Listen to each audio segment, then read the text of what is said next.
Kia ora, I'm Hilary and I'm the National Director for Scripture Union. This is the second of our occasional conversations about the effect of the pandemic on the church here in New Zealand. And today we're talking with Natalie Duchesne. Natalie works for Scripture Union, and I wanted to talk to her because she has a wide experience connecting with young people, and she's done a lot of thinking around faith formation and what it looks like with that demographic. Now, obviously, we're chatting on Zoom because Natalie's based in the Waikato and I'm here in Wellington. Kia ora, Natalie. Thanks so much for talking to us. Kia ora. It's a pleasure to be here. Oh, cool. Tell us a bit about what you do. I oversee our North Island Youth Camp Ministry, and so it's a very varied role. It's being on camps as much as I can because I love the hands-on nature of this role, and that might be running a camp or fulfilling a need within our spaces. Sometimes it's cooking, sometimes it's being a small group leader. Part of that role is also leadership development. So it's walking with our leaders and figuring out how to build their capacity for leadership in different ways or in different roles. I look after the gear and all storing of all those things, thinking about dreams and what we can be doing in the North Island and how we can be engaging people in new and different ways. And I really enjoy that space as well.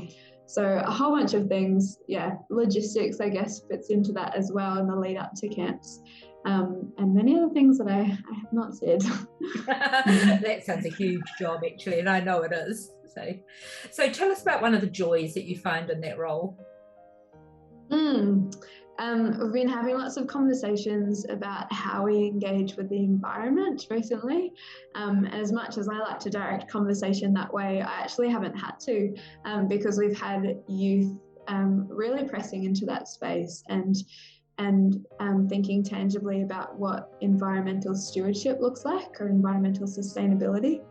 And so it's been really interesting to explore this, the ideas of it, but also how it outworks on our camps.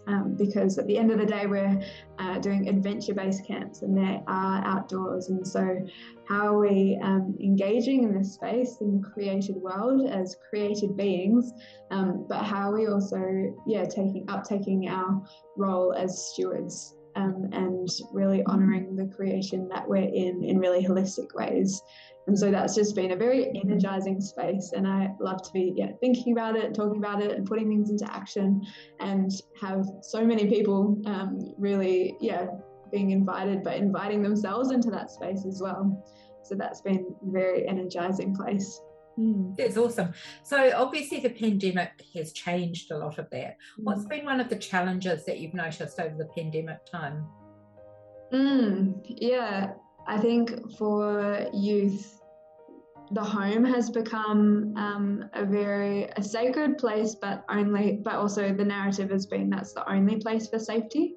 And so because of that, we've also been told just do whatever you need to get through this. And so I think there's been a dependency formed on technology. And in a way that's so great because people are connecting, and that is the only way that we can really connect. But it's also meant that a lot of distraction has taken place, and we'll do whatever we can to distract ourselves. And so recently we've seen the effects of that on mental health. On a Wild Wahine journey, which is a weekend tramp for girls, we had a space where we could reflect in the first few hours of being on camp, just by ourselves, silence and solitude with God. And we found that two girls in particular almost had panic attacks because everything that they had been distracting themselves with this whole time, suddenly they had space to explore that and to let that breathe, and it just became so overwhelming for them. And so we had to have a few conversations and figure out how to hold that over the weekend. But there's definitely an element of distraction, and then this already individualized society has become even more individualized, and the home is separate from other people's homes, and there's just a difference in posture in terms of hospitality and how we commune together or what community looks like. And so it's really changed the nature of the game in many ways. And I've noticed a lot of loss for young people. That must bring a sense of grief that somehow has to be worked through, does it? Yeah, absolutely. I think there's loss, there's even just confusion, because there's so many things going on, and how do we hold all of these things? And so in terms of how we grieve, and grieve individually over lost plans or lost opportunities, lost community, or these are the years of these teenage lives, their teenage years. How do they hold that and grieve all that could have been? And I'm not sure we know how to do that. I'm not sure that it takes discipline a lot of the time to sit in that space instead of distracting ourselves. And so, that's absolutely a challenge as well. How do we grieve as individuals and in community together? So these are big challenges, aren't they? Big changes for young people at very formative parts of their life, really. What do you think that means for church life? This is an interesting one, because the first step is almost getting people outside of their homes and returning and figuring out how to be comfortable again in a building that's not their own. And so to figure out how we do that in church community is such a challenge. We've experienced a change in culture, and so how do we account for that? Paul Humphreys and I wrote a resource for youth groups called Crease, and this uses a debriefing tool used in the outdoors called What, So What, Now What?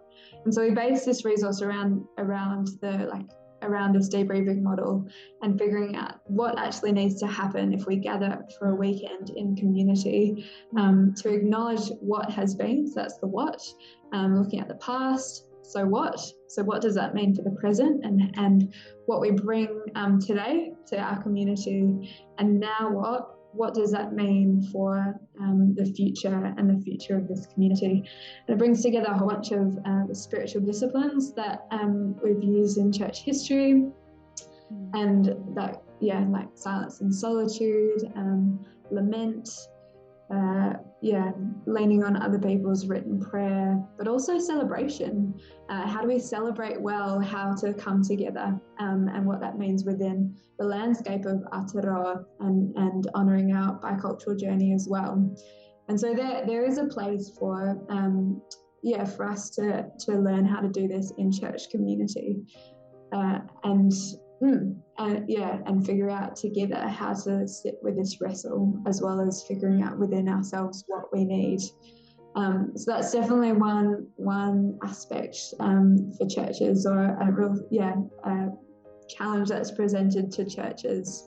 But then we've also got this narrative that was home is safe. But recently we've heard this new thing from the government of, now we can gather outside and the outdoors is safe. And that's actually fantastic news for us. And someone who personally loves the outdoors and finds a lot of rest, but also energy in the outdoor spaces. It's so worthwhile seeing other people utilize it as well. And so how are we reimagining where we gather and how we gather? How can we step into creation as communities and really just sit in that which we have been disenchanted from in the last 200 years as Western Christianity? How can we go back to our Christian whakapapa and acknowledge all the ways that they have, people before us have used creation as a means to bring life, or to engage. And we see that in scripture with Jesus, in the ways that he himself retreated by himself to commune with God. He gathered people outdoors and used that as a space for teaching and for community. And he also used creation-based metaphors, agricultural references. He brought to life all his ideas with the world around him, the natural world around him, and fished himself and walked from town to town. And so how can we lean into this practice that has been done because we have been presented an opportunity here as well. Thank you so much, Natalie. There's lots to think about in that. And I just really want to say to you, may God bless you, and may he breathe life through you and into the young people that you work with.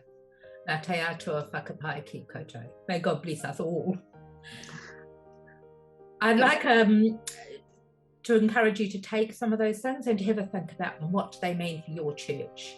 How do they fit within your context? What do they look like for the youth that you are working with that are part of your faith community?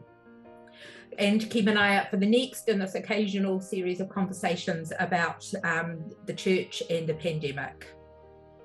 Thank you so much for coming and listening again, and we might see you next time. Goodbye. Ka kite. Ka kite.